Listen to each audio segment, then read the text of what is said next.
So yesterday's video we covered the French seam, and in this next video lesson for the Learn to Sew course, which I am making available for free here on YouTube, we are covering the flat felled seam. Some people will call it a flat felled seam, some people call it the felled seam. It's a seam that is used, it's an enclosed seam, so the seams lock together like this.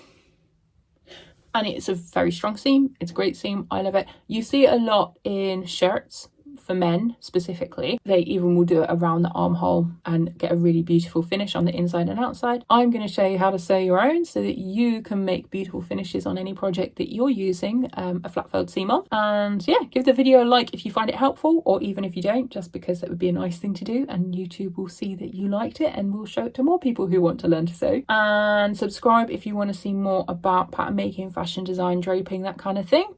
And yeah, let's crack on.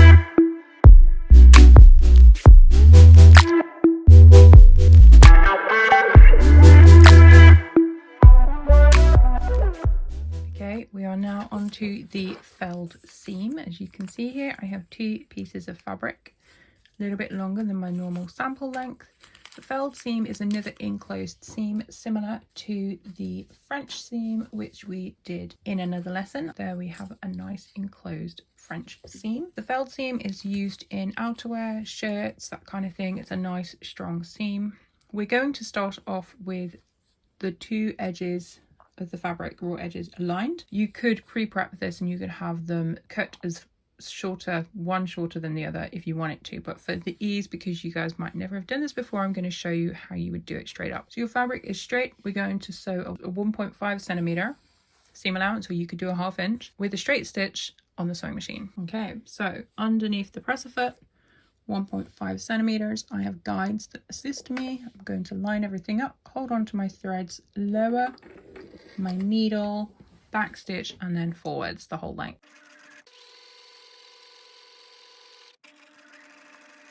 This is probably the only time I ever sew with a seam allowance that is greater than 1 centimeter.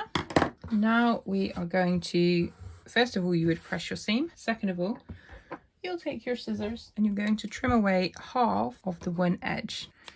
Now what I could do is either use my scissors.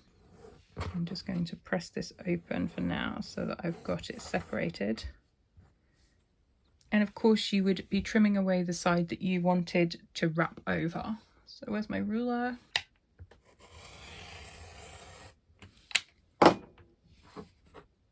Remove that.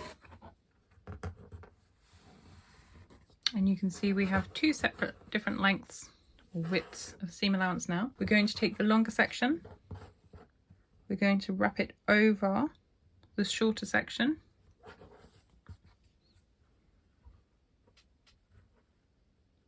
So that the edge is along that stitch line, and then we wrap it all the way.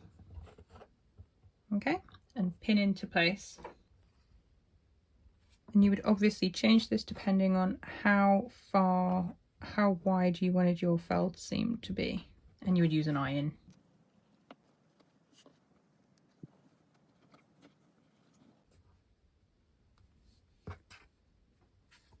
On the one side and the reverse side, so completely enclosed. We're now going to sew along there with a simple edge stitch, back stitch, forward stitch, all the way.